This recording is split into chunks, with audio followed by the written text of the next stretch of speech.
give me. It's really bright. Well, it's just you can't read that because it's just bright. We want to celebrate more than just giving them a bag of candy or whatever the case may be. That's just a token to recognize them for who they are. But we really need to focus on spending time. And not just our mothers, but our daughters, our sisters, our aunts, cousins, friends, whoever that might be. Mothers nurture us, care for us, and defend us. So as a father, I appreciate the mother I call my wife as well. I tend to lose patience with my kids, and maybe not as much as I used to, or it's just a little more contained today because they're all older. Trust me, I still lose patience, especially with my adult children. That doesn't go away. But Carrie's always been the calm that helps me, take that down a little notch.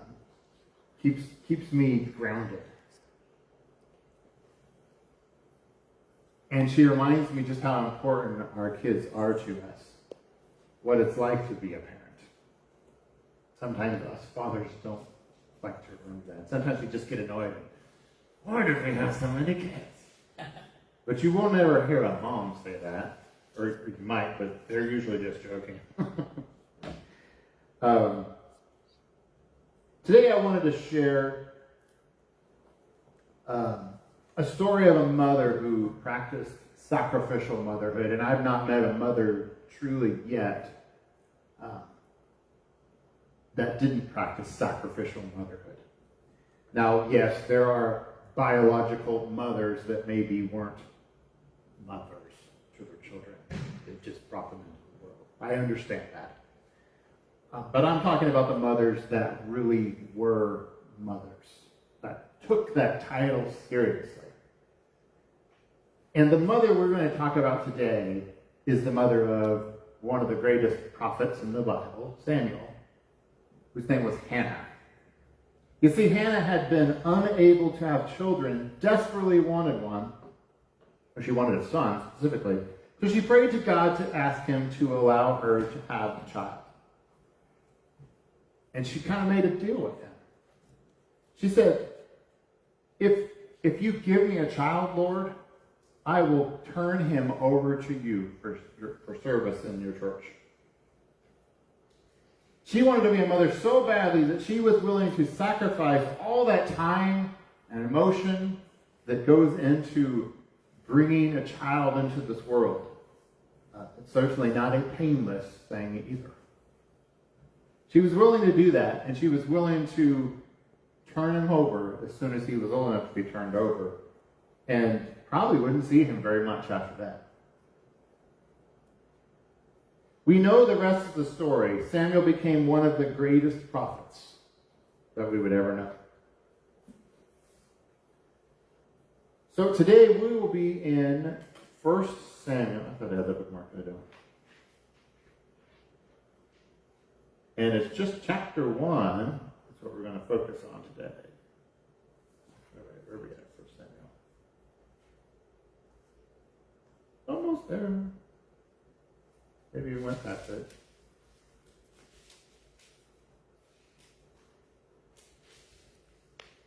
So I remember I was going on my retreat in January, and I'm filling all these slots, and I'm like, I'm not going to just keep doing a series on Mother's Day. So I actually spent a little bit of time thinking about the different mothers that are in the Bible. And one of the main reasons I did choose Hannah was because of that sacrifice that she did. So I'm going to read the first 8 verses. So there was a man named Elkanah who lived in Ramah in the region of Zuph, in the hill country of Ephraim. He was the son of Jeroham, son of Elihu, son of Tohu, son of Zuph, of Ephraim. Elkanah had 2 wives, Hannah and Peninnah. Peninnah had children, but Hannah did not. Each year Elkanah would travel to Shiloh to worship and sacrifice to the Lord of Heaven's armies at the tabernacle. The priests of the Lord at the time were 2 sons of Eli, Hophni and Phinehas. On the days Elkanah presented his sacrifice, he would give portions of the meat to Peninnah and each of her children. And though he loved Hannah, he would give her only one choice portion because the Lord had given her no children. So Peninnah would taunt Hannah and make fun of her because the Lord had kept her from having children. Year after year was the same. Peninnah would taunt Hannah as they went to the tabernacle. Each time Hannah would be reduced to tears and would not even eat. "Why are you crying, Hannah?" Elkanah would ask. "Why aren't you eating? Why be downhearted just because you have no children? You have me. Isn't that better than 10 sons?" So we start this story with an introduction to Samuel's family tree. So Elkanah was Samuel's father, of course. He's described as a man from the double heights of Zophim. Now, it doesn't say that quite in there, but that's a translation, is what that means. The name Elkanah literally means God acquired something.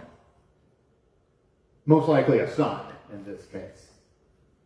So the long pedigree included in the text indicates that Elkanah was a man of some means. Not only did it indicate he came from a well-to-do family, but the fact that he could support 2 wives gave credence to this notion as well. Verse 1 focused on Elkanah himself, and then verse 2 provides information about his 2 wives. So Hannah is listed first. So what this probably meant was she was more important to him. She was the primary wife, if you will. The name Hannah means charming, which would explain why she's favored.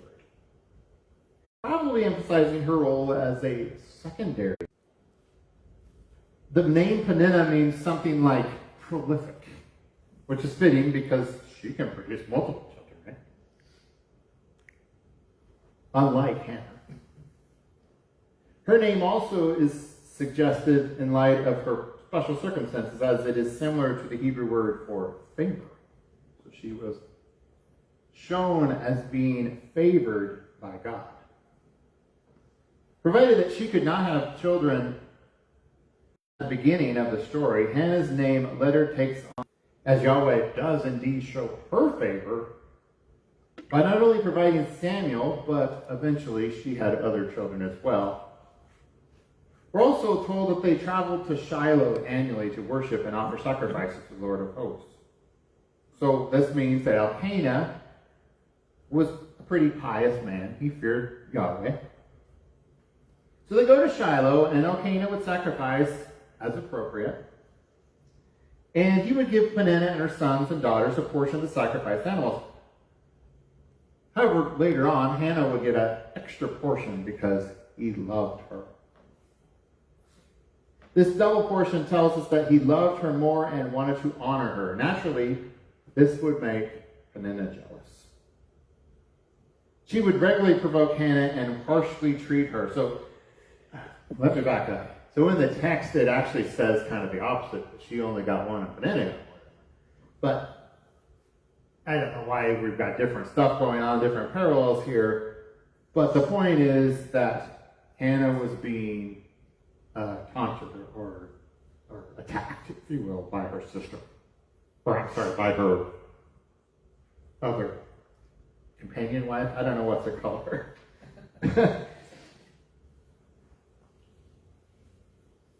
So not only did Peninnah show hostility toward Hannah, but she did it purposely to agitate her. That was the whole idea. The rivalry between the 2 wives similarly recalls the contentious encounters between another set of mothers, Sarah and Hagar. Leah and Rachel are also another example of that. In biblical history, children born to a previously barren woman generally indicated something unique or special about the child's status. Think Isaac, Jacob, Joseph, Samuel. Since Hannah's child was conceived with God's assistance, we have to believe that Samuel would serve an important role in Israel society. So from the very beginning, God had a plan for Samuel. Now, God has a plan for all of us, don't get me wrong, but it was spelled out exactly. It was very clear from the very beginning what Samuel was going to do with his life. So because of this mistreatment from Peninnah, Hannah would often cry and not eat during mealtime because she was grieving. And on one occasion that we did read in verse 8, Elkanah actually comes up to her and he asks her, he's trying to comfort her, why are you crying? Why don't you eat? Why is your heart falling? Am I not better to you than 10 sons? So he was peppering her with these questions, trying to encourage her, trying to make her feel better. And yes, it was well-intentioned, but he clearly misunderstood Hannah's personal situation, and he overlooked the root of the problem. Although he tried, he wasn't the one withholding children from her. It wasn't his fault. He was unable to offer the healing words that would have brought lasting comfort for her. At this time, a woman's social status was found in bearing sons, specifically sons. Daughters were acceptable, but a son is what they really wanted because that's what carried on the family. Same thing with the father. They always wanted sons because they would carry on the family. His love and attention, no matter how important, would never be able to meet the specific needs that Hannah had in her life. So, I mentioned this in the introduction, that Hannah would kind of make a deal or a vow, if you will. So let's see what that vow was. So verse 9 says, once after a sacrificial meal at Shiloh, Hannah got up and went to pray. Eli, the priest, was sitting at his customary place beside the entrance of the tabernacle. Hannah was in deep anguish, crying bitterly as she prayed to the Lord, and she made this vow. O Lord of heaven's armies, if you will look upon my sorrow and answer my prayer, and give me a son, then I will give him back to you. He will be yours for his entire lifetime, and as a sign that he has been dedicated to the Lord, his hair will never be cut. Now that should remind you of somebody. We'll get to that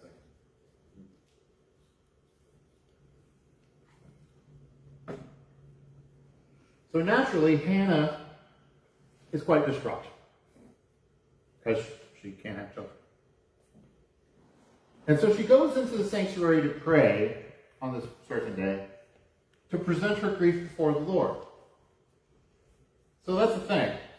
I've shared this before. It's okay to be upset with God. He doesn't mind that. He wants to know what your sorrows are just as much as he wants to receive praise and honor and glory. He's okay with that. And so he would have been just fine with Hannah coming and presenting her grief. And part of this is because Yahweh was the one that was preventing her from having children, or at least in her eyes, that's what it was. And only he could open it. Only he would be able to give her a child at this point.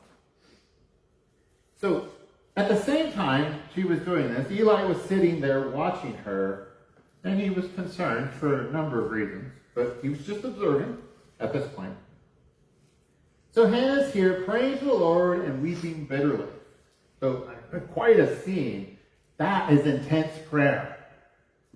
So if any of you are doing your 2-hour slaughter and you're weeping and somebody notices, they should come and pray with you. Because that's really intense. I'm not asking anybody to do that. But it can get that way. I've definitely cried during prayer before. It's okay. So she makes this vow. She prayed look upon the affliction of your servant, your maidservant, and remember me and not forget me and give to me a servant or a seed of men. I will give him to Yahweh all the days of his life, and a razor will never come upon his head. So this is different version than what I read. I read from the NLT. This is from the NIV, if you're familiar with it. So they're worded just a little different, but the premise is still the same. She is making a vow that she's going to turn Samuel over to God as soon as he is weaned. So there's two important premises in this prayer. First, Hannah's request that Yahweh look upon her affliction and remember her distinctly echoes the flight and the outsidedness of the Israelites when they were in Egyptian bondage. So we see a connection between her suffering and the painful memories of her ancestors. So second, the prayer had a significant impact because it was not given in the usual quid pro quo fashion. Now, how many times do we go to prayer saying, God, if you'll do this, I'll do this, or usually it's the other way around.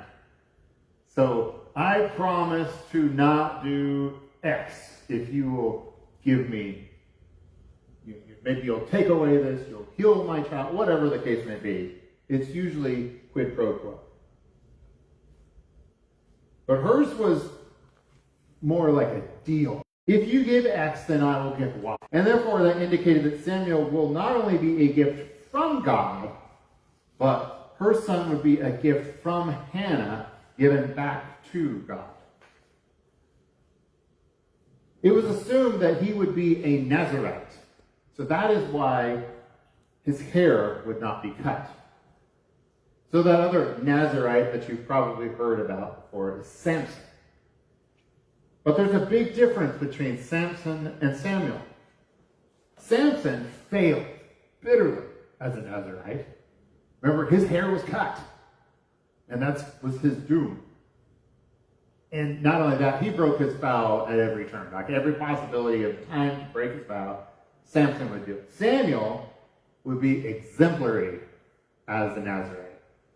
He had great faithfulness to God and was a prophet and a priest. And I'm guessing that means he looked like a woolly mammoth as well, because he never cut his hair. I don't know that I've seen a picture really of Samuel like you do of Jesus, but he obviously had a way.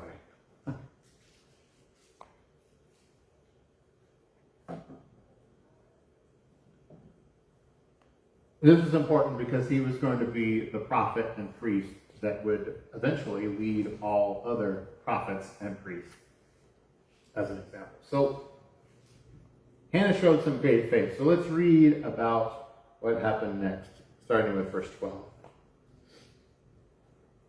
As she was praying to the Lord, Eli watched her. Remember, he was sitting there at the entrance.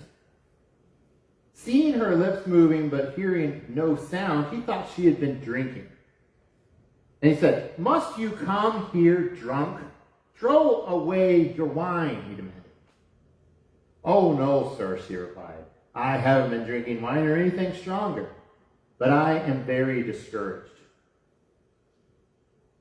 And I was pouring out my heart to the Lord. Don't think I am a wicked woman, for I have been praying out of great anguish and sorrow." In that case, Eli said, "Go in peace. May the God of Israel grant the request you have asked of him." "Oh, thank you, sir," she exclaimed. Then she went back and began to eat again, and she was no longer sad. So I mentioned before that Eli was watching everything that she was doing. That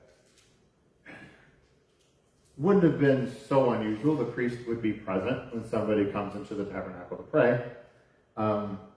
Traditionally, the church has also been that. I am not able to do that for you, sorry. But some churches still do that, where they keep the church open all the time. There's always somebody there that will pray with anybody that comes in. So it's not that out of the ordinary. So, but she was exhibiting pretty odd behavior. It's not something you'd normally see somebody weeping like that, carrying on, and apparently talking without words. I don't know what all he thought he saw. But she was praying very intensely. And Eli thought that she must be drunk. And so he goes in there and he's saying, if you're going to drink, get out of my temple. Basically is what he said. Like, you shouldn't be here. Well, naturally she's like, well, wait a minute. I am doing something different than what you think. I am pouring out my soul to Yahweh. This is kind of ironic, and it can't be overlooked. This shows us just how ineffective Eli was as a priest. He should have been in tune with a prayerful heart. So he should have seen her mourning and anguish, whatever he thought, and he should have gone to her. If he really thought she was causing a scene or something, then he needs to go to her as well to try to figure out what's going on and pray with her. He didn't do that. He basically just told him, get out of here, drunk woman. And so he was unable to interpret effectively. This isn't just a reflection on Eli, it was also a reflection on the religious leadership as a whole in the state of affairs in this particular sanctuary in Shiloh. The second thing that's interesting about this is in Hannah's response to Eli. The text uses a verb usually out liquid to describe a prayer. She was, we say this now, we use that language all the time. We pour out our hearts on the altar before God so he will hear our prayer. I mean, we do that. But this was kind of unusual language at that time. And the reason it was sort of unusual is because this is like an offering. So she was pouring out her heart and soul as an offering to God, which in this case shows deep contrition or sorrow. So Hannah obviously wasn't drunk. She was pouring out her soul, just like that offering. Her sacrifice was in the form of a lament. And of course, it's also ironic that her son would more or less be Eli's replacement, and he would fix the sanctuary. Fortunately, he understood what she was saying after that. He did acknowledge, okay, you can be here, bless you, my child, that sort of thing. And then right after she was done praying, she did finally eat and went away. Her face no longer fell. She was no longer in deep sorrow because she felt that God had heard her prayer. Now, obviously, at this point, the prayer hadn't been answered, so she didn't know this for sure, but she just felt that God had answered her prayer. Mothers know these things. We have intuition. They have intuition, right? So Hannah also had no concern about what Peninnah was saying to her anymore. So Peninnah's barbs were no longer effective. So let's read the rest of the story. The entire family got up early the next morning and went to worship the Lord once more. Then they returned home to Ramah. When Elkanah slept with Hannah, the Lord remembered her plea. And in due time she gave birth to a son. She named him Samuel. For she said, I asked the Lord for him. The next year Elkanah and his family went on their annual trip to offer a sacrifice to the Lord and to keep his vow. But Hannah did not go. She told her husband, wait until a boy is weaned. Then I will take him to the tabernacle and leave him there with the Lord permanently. Whatever you think is best, Elkanah agreed. Stay here for now, and may the Lord help you keep your promise. So she stayed home and nursed the boy until he was weaned. When the child was weaned, Hannah took him to the tabernacle in Shiloh. They brought along a 3-year-old bull for the sacrifice and a basket of flour and some wine. After sacrificing the bull, they brought the boy to Eli and asked, I am the very woman who stood here. So I asked the Lord to give me this boy, and he has granted my request. Now I am giving him to the Lord, and he will belong to the Lord his whole life. And they worshiped the Lord there. So Hannah followed through with her vow. And Yahweh remembered her because of that.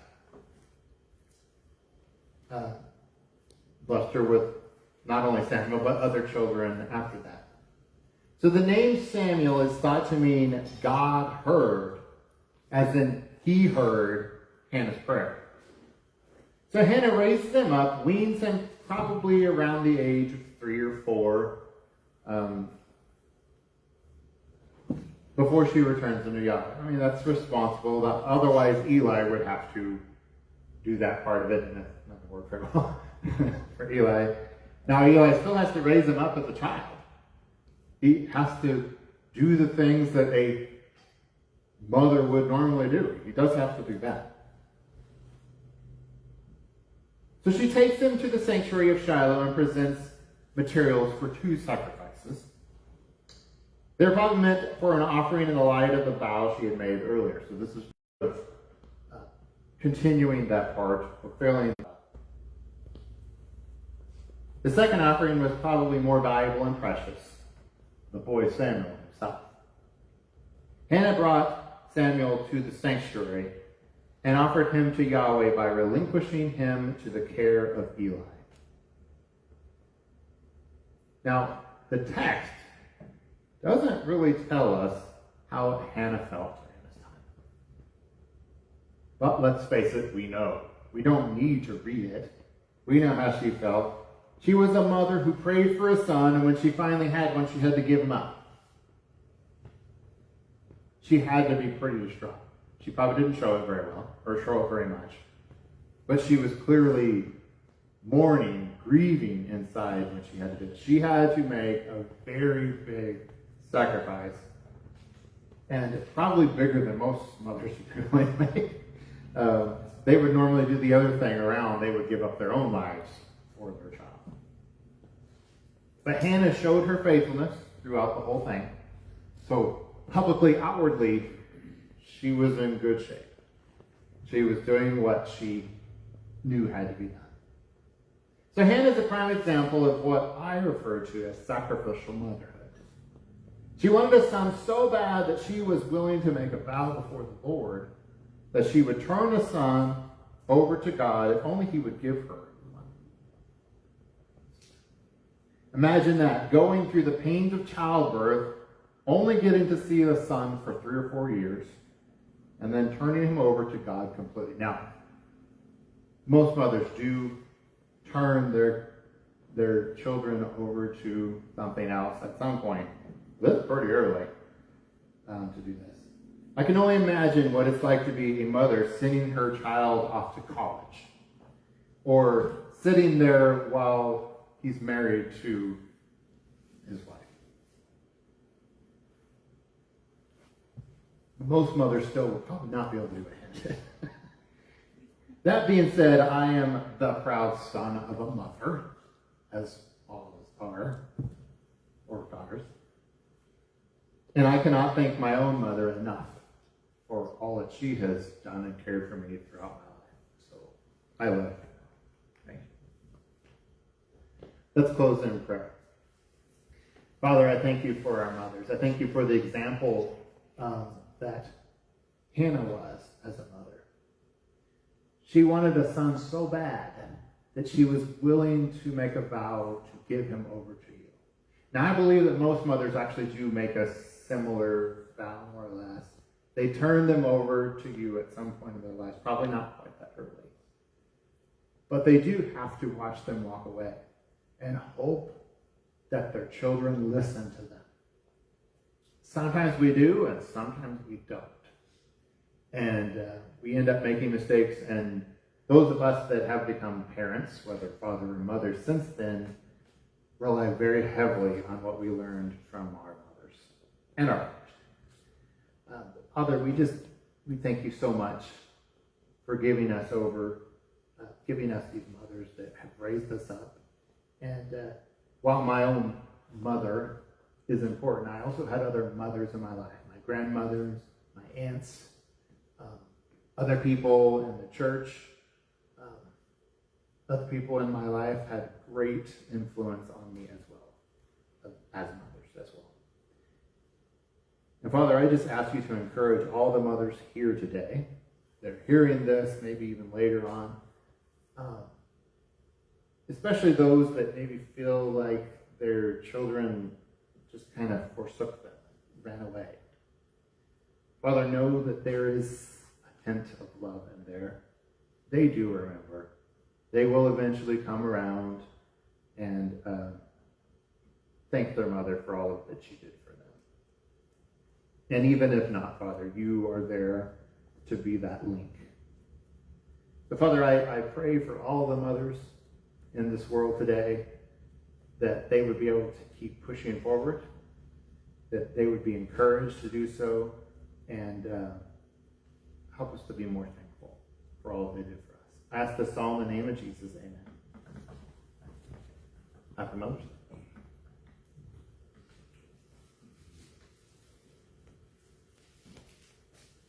I'm looking.